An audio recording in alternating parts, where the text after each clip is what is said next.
여러분, 나를 미워하는 자, 나를 핍박하는 자, 내게 원수된 자도 사랑할 수 있는 것은, 그것은 인간의 사랑으로는 불가능하다라는 거예요. 우리들도 어쩌면 죄인들이 사랑하는 수준의 사랑에 머물러 있지는 않은지 오늘 이 말씀을 통해 우리 자신이 서보기를 원합니다.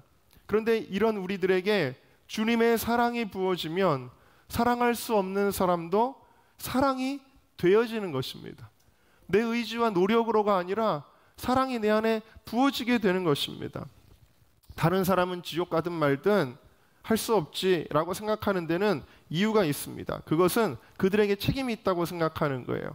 그들이 복음을 거부했잖아. 그들이 예수를 안 믿었잖아. 그러니까 지옥 가야지 뭐 어떡해 라고 생각하는 마음이 있다라는 거예요. 죄짓고 패역한 사람들을 볼 때는 당연히 지옥 가야 되는 걸로 여기는 마음이 우리 안에 나도 모르게 있을 때가 있다는 거예요. 그런데 아브라함의 기도는 누구를 향한 기도였는지 우리가 한번 좀 살펴보기를 원해요. 오늘 말씀의 20절을 한번 읽어보겠습니다. 시작. 여호와께서 또 이르시되 소돔과 고모라에 대한 부르짖음이 크고 그 죄악이 심히 무거우니. 여기 죄악이 심히 무겁다 그랬는데 이 단어는 카바드라고 하는 단어, 무겁다, 둔하다라는 단어와 심이라고 하는 메오드라고 하는 단어가 지금 붙어 있어서 어떤 뜻을 가지고 있냐면요, 사람이 살이 쪘는데 막 몸무게가 200kg, 300kg 나가는 분들 가끔 TV에 보면 나오죠. 그분들이 너무 몸이 무거워지면은 몸을 움직이지를 못하고 침대에 그냥 누워 있잖아요. 여러분, 이게 무슨 뜻이냐면 무거워서 움직이지 못할 정도라는 원어의 의미를 가지고 있어요. 무거워서 움직이지 못할 정도의 원어의 의미, 뭐가 무겁다라는 거예요? 이 소돔이 죄가 무겁다라는 거예요. 그 정도로 죄악이, 영적 타락과 성적인 타락이, 이 소돔은 너무 무거워서 이제는 움직여지지 않을 정도로 무거웠다라고 그렇게 표현을 하고 있는 거예요. 그래서 이 소돔은 죄악의 도시의 대명사가 되었어요. 오늘날까지도. 소돔 하면 무슨 뜻이에요? 죄악이 들끓는 도시를 가리켜 우리는 소돔이라고 얘기하죠. 창세기 13장 13절은 소돔 사람은 여호와 앞에 악하며 큰 죄인이었더라 그랬어요. 영어 성경을 보니까 아주 어마어마하게 죄인이었다라는 것을 잘 표현하고 있죠. 베드로후서 2장 6절을 보면은 후세에, 그러니까 이 소돔 사건은 창세기 때의 사건인데, 근데 나중에도 이 소돔이 멸망한 것이 이렇게 죄악이 극심한 곳은 하나님이 심판하신다라는 본보기, 본을 삼으셨다, 모델을 삼으셨다라고 그렇게 이야기를 하고 있고, 무법한 자들의 음란한 행실로 인하여 롯이 날마다 마음이 상하고 괴로웠다라는 거예요. 이것이 소돔이었어요. 의로운 사람이 살기에는 너무 괴로운 곳이 소돔이었다라는 것입니다. 유다서 1장 7절에도 보니까 음란한 도시였다. 육체를 따라가다가 영원한 불의 형벌을 받음으로 거울이 되었다. 반면교사가 되었다. 그 도시가 바로 소돔입니다. 여러분, 아브라함이 하나님 제발 살려주세요, 하나님 제발 살려주세요, 하나님 제발 살려주세요라고 말했던 그 소돔은요, 그렇게 기도할 만한 도시가 아니었다라는 거예요. 그렇게 불쌍하게 여겨질 만한 사람들이 아니었다라는 거예요. 너무나 무법하고 너무나 성적으로 타락하고 하나님 앞에 큰 죄인이었던 사람들을 놓고 아브라함이 그토록 간절하게 기도했다라는 것입니다. 여러분, 이런 소돔이면 그냥 가차없이 포기하고 잊어버려야 하는 것 아니겠습니까? 오히려 하나님 심판해 주셔서 본보기를 삼아주세요라고 기도해야 되지 않겠습니까? 이것이 인간의 지극히 본능적인 사고와 감정이 아니겠습니까? 그런데 아브라함은 그렇지 않고 끝까지 매달리며 그들이 회개의 기회를 놓치지 않기를 원했다라는 것입니다. 그런데 이 아브라함과 이 하나님과의 이 대화, 이 기도가 아주 자세하게 이렇게 많은 분량이 오늘 성경에 기록된 것은 무엇을 보여주는지 아세요? 하나님께서 아브라함의 이 기도를 기뻐하셨다라는 것을 보여주고 있는 것입니다. 왜냐? 하나님이 그 영혼들을 불쌍히 여기셨기 때문입니다. 우리 주님의 마음은 뭐죠? 상한 갈대를 꺾지 아니하며 꺼져가는 등불을 끄지 아니하고. 여러분, 우리는 상한 갈대, 제가 그러지 않아도 오늘 아침에 여기 이 자리에 딱 앉아서 뒤에 이 창가를 보는데 작년에 심었던 우리 여기 나무들이, 사철나무 중에 지금 시들은 게 보였어요. 그래서 제가 무슨 생각을 했냐면 저 시들었네, 저거 이제 뽑아내라고 해야 되겠다, 이 생각을 했습니다. 여러분, 우리 화초를 키우다가 이파리가 시들시들하면 어떻게 하죠? 빨리 꺾어버려야 되죠. 그게 우리라는 거예요. 등불이 이게 뭐 예를 들면 지금 저희 교회 좀 등불 하나를 갈아야 되는데 십자가를 비추던 등이 깜빡깜빡깜빡하고 제대로 비추지를 못하고 죽어가고 있습니다. 어떻게 해야 돼요? 빨리 갈아야 되는 거예요. 그거예요. 꺼져가는 등불은 빨리 꺼버립니다. 상한 갈대는 꺾어버립니다. 근데 주님은 그 상한 갈대를 살리겠다고, 꺼져가는 등불도 주님께서 살리겠다라는 거예요. 여러분, 이것이 하나님의 마음이에요. 그래서 주님께서 어떤 마음을 가지고 계신지 요엘서 2장 13절이 보여주고 계십니다. 우리 같이 읽어보겠습니다. 시작. 너희는 옷을 찢지 말고 마음을 찢고 너희 하나님 여호와께로 돌아올지어다. 그는 은혜로우시며 자비로우시며 노하기를 더디하시며 인애가 크시사 뜻을 돌이켜 재앙을 내리지 아니하시나니. 우리 하나님의 마음이 뭐예요? 은혜로우시다. 할렐루야. 자비로우시다. 할렐루야. 노하기를 더디하시다. 할렐루야. 여러분, 자녀들이 좀 잘못하면은 바로 즉각 화내지 마시고, 남편이나 아내가 뭐 좀 잘못했다고 즉각 화내지 마셔요. 왜냐하면 우리 그리스도인들의 성품은 뭐예요? 노하는 것도 더디해야 된다. 하나님이 지금 소돔을 심판하시기를 계속 미루고 계시는 거예요. 이 과정을 통해서. 그리고 인애가 너무 크셔서, 불쌍하게 여기는 그 사랑의 마음이 너무 크셔서 회개하면 어떻게 한다는 거예요? 뜻을 돌이켜 재앙을 내리지 아니하시나니. 이게 주님의 마음이에요. 주님이 소돔을 향한 마음이 이런 마음이었다라는 것입니다. 그런데 결국 여러분들은 이 결말을 알고 계시죠? 이 땅에는 의인이 하나도 없었습니다. 회개가 없었습니다. 그래서 결국에는 롯의 식구들 외에 다 유황불의 심판을 면할 수 없었잖아요. 자, 그러니까 여기서 무슨 우리가 하나님의 사랑을 발견하겠습니까? 라고 말하겠지만 이 안에서 우리는 여전히 하나님의 사랑을 발견하게 되어집니다. 첫 번째, 같이 읽겠습니다. 시작. 회개의 기회를 주시다. 자, 여러분 26절 말씀 한번 다시 읽어보겠습니다. 시작. 여호와께서 이르시되 내가 만일 소돔 성읍 가운데에서 의인 50명을 찾으면 그들을 위하여 온 지역을 뭐 한다고요? 용서하리라. 하나님의 본심이 유황불 막 던지는 거예요? 아니죠. 주님의 본심이 뭐예요?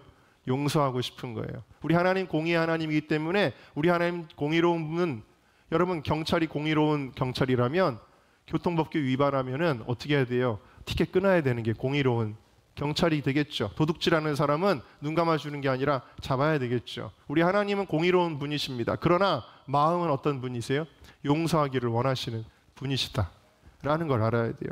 그래서 주님께서는 이 소돔과 고모라의 죄악이 어떤지 뻔히 다 알고 계시는데, 마치 오늘 성경 말씀을 보면은 마치 잘 몰라가지고 조사하러 온 것처럼 보여요. 천사들이 마치 현장 답사를 와서 조사하려는 것처럼 보여요. 근데 이 과정은 뭘 가리키는 거냐면, 몰라서 알아보는 것이 아니라 마지막 회개의 기회를 주는 과정이었다라는 것입니다. 베드로전서 3장 20절을 볼 때도 하나님은 노아의 방주 때도 그랬다는 거예요. 오래 참고 기다리셨다는 거예요. 방주가 완성되기까지 그 120년 동안 하나님은 오래 참고 기다리셨어요.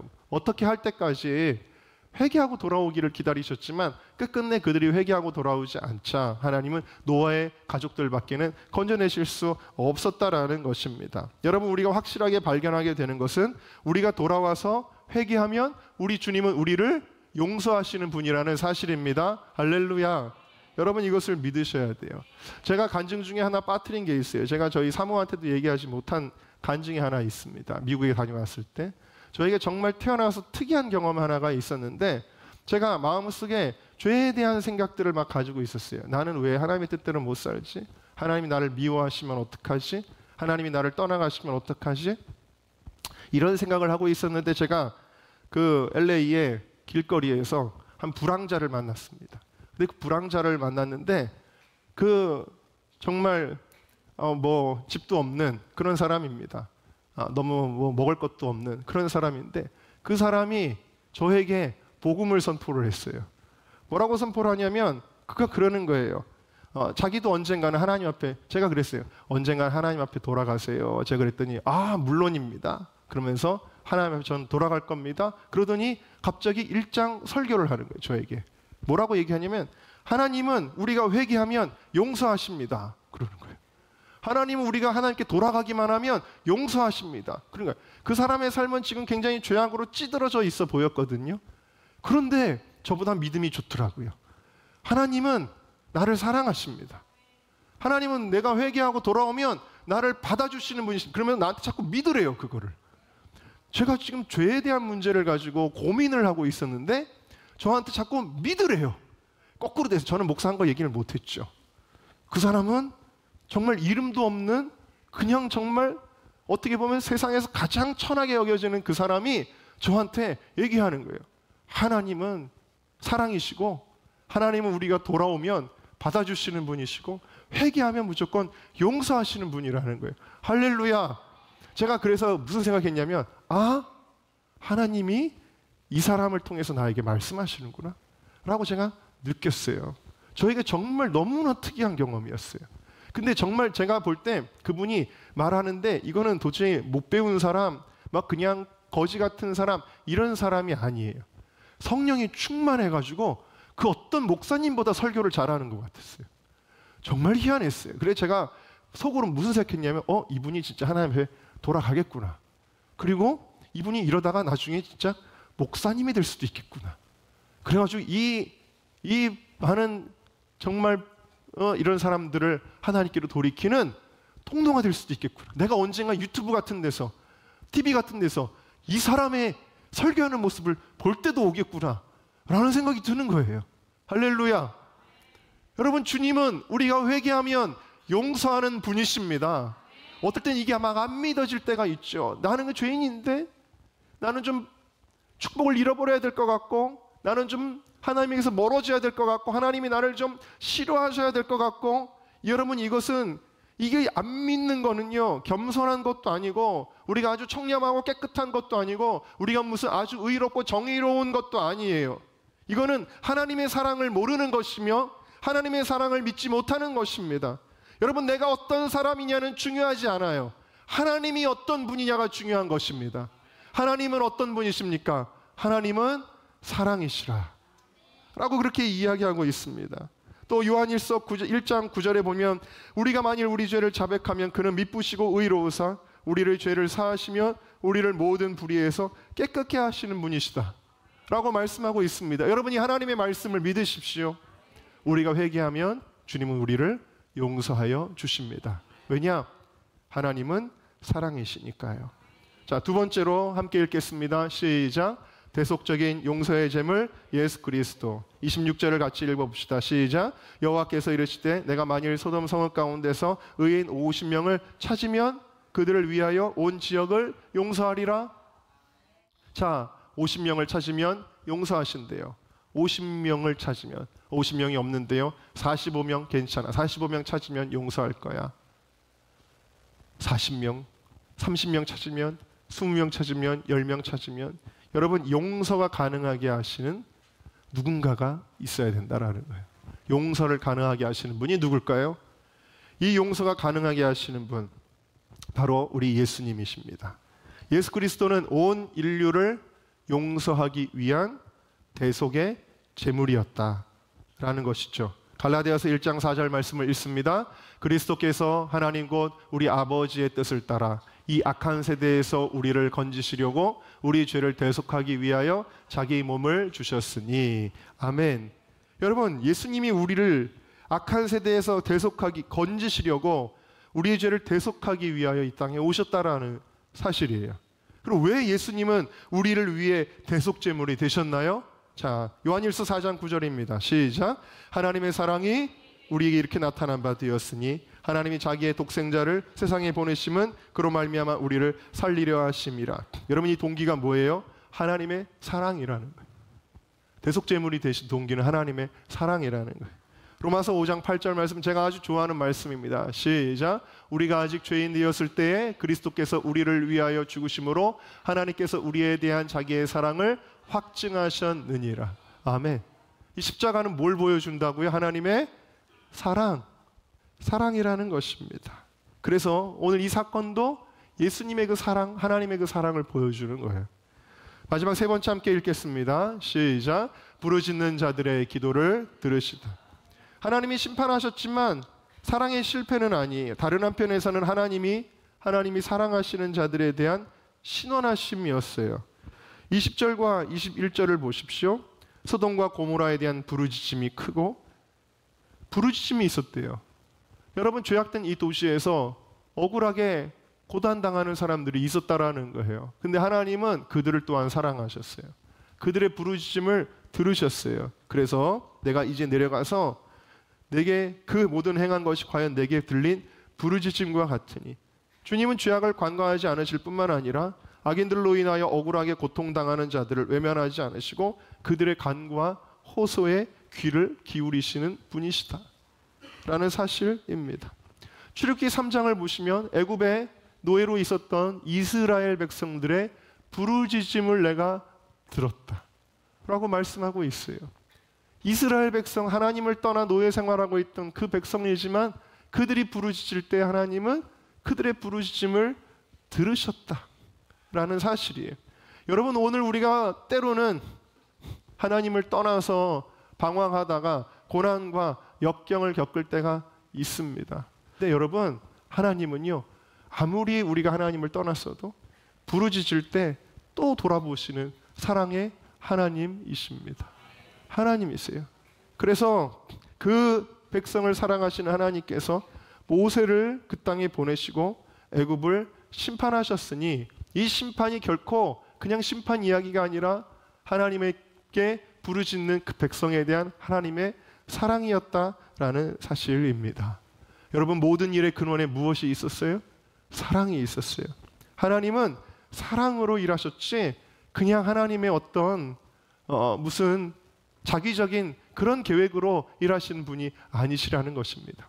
하나님의 어떤 분이냐면 사랑이고 하나님 그 사랑 안에서 모든 것을 역사하시는 분이다라는 사실이에요. 그래서 오늘 우리가 하는 모든 일들도 사랑으로 하지 않으면 하나님 앞에 의미가 없어요. 고린도전서 13장에 내가 사람의 방언과 천사의 말을 할지라도 무엇이 없으면요?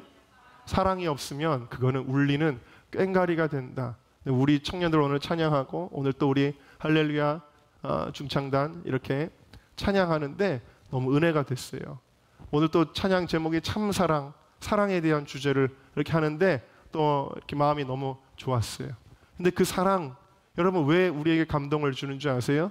그 사랑의 마음으로 하기 때문이에요. 그 사랑이 없이 그냥 내가 오늘 뽐내겠다라는 마음으로 했다면 우리의 심령을 울리지 못하였을 것이다 라는 사실입니다.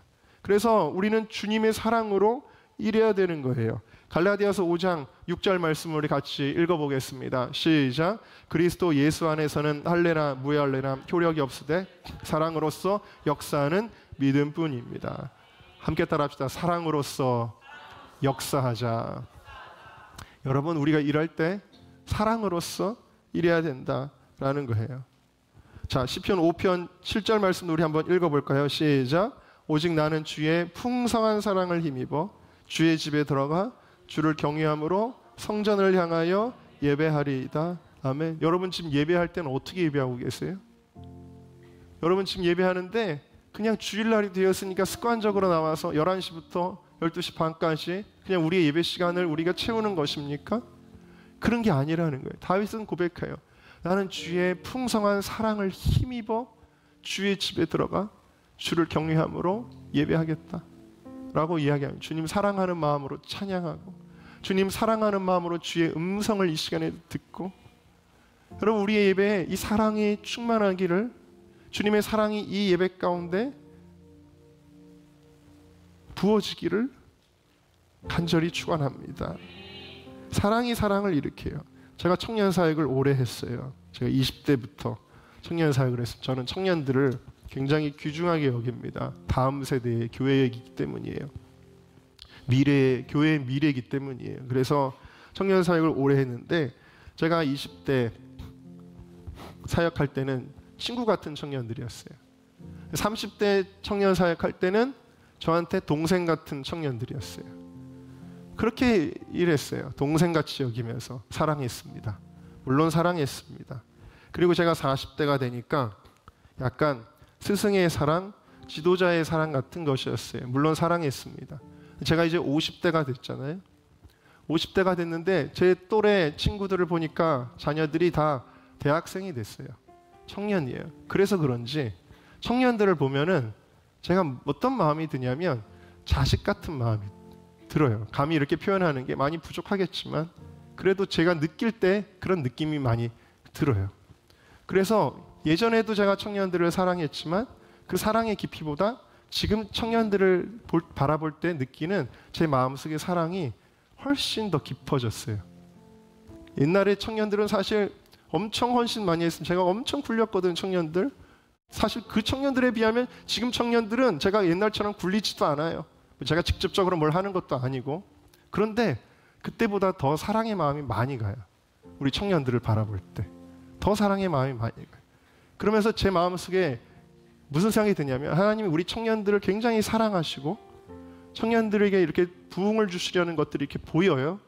보이는데 그게 무엇으로부터 시작하는가 했더니 사랑으로부터 시작한다라는 걸 알게 해주셨어요. 네가 청년들을 사랑하기 때문이다 라고 그렇게 주님이 저에게 알려주셨어요.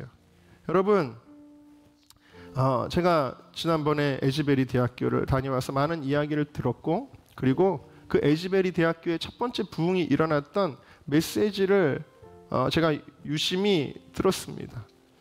지난번에도 말씀드렸지만 어떤 미국에서 횡행하고 있는 많은 죄악에 대한 그런 문제들을 막 지적하고 너 이런 죄를 지어서 되겠느냐 막 때리고 막 그런 내용일 줄 알았어요. 그래서 막 전폭적인 회개가 일어나고 그런 걸 줄 알았어요. 그런데 그게 아니었고 그 주제는 사랑에 대한 것이었어요.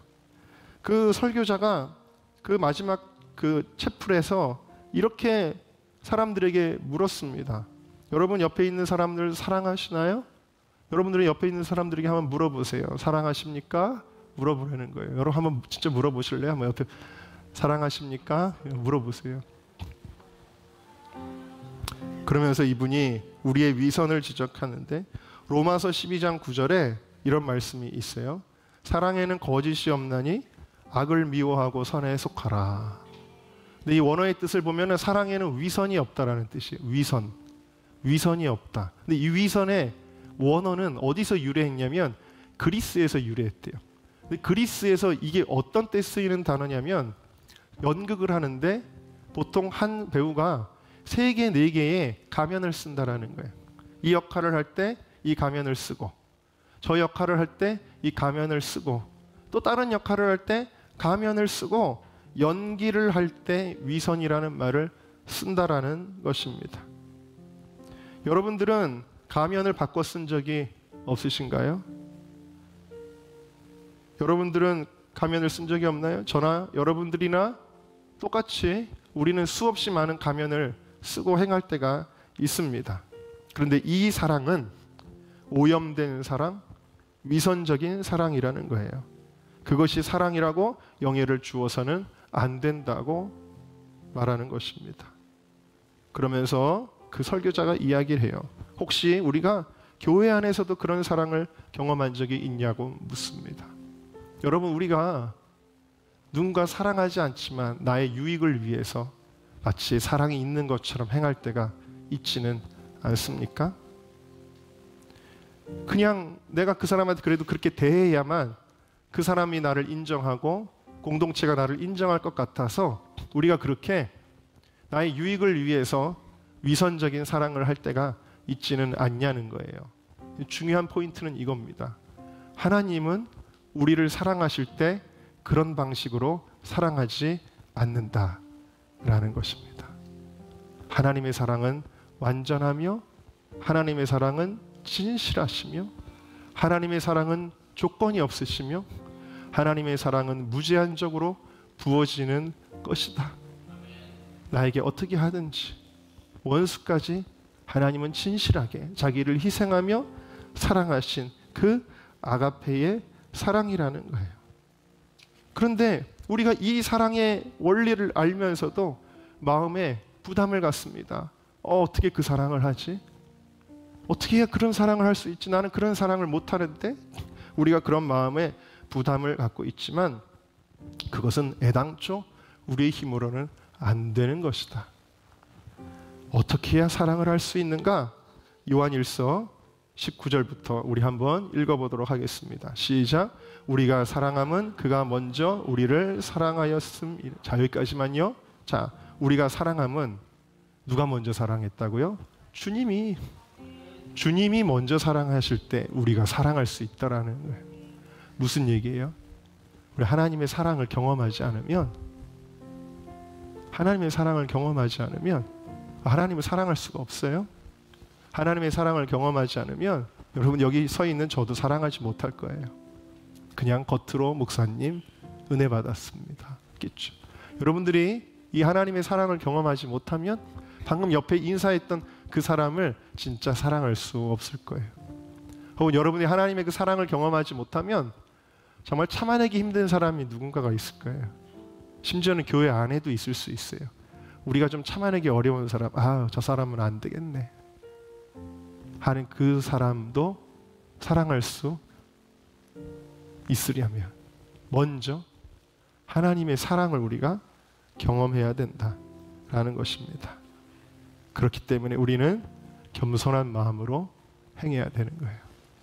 겸손한 마음으로 주님의 사랑을 다시 한번 내 안에 부어달라고 그 기도를 해야 되는 것입니다.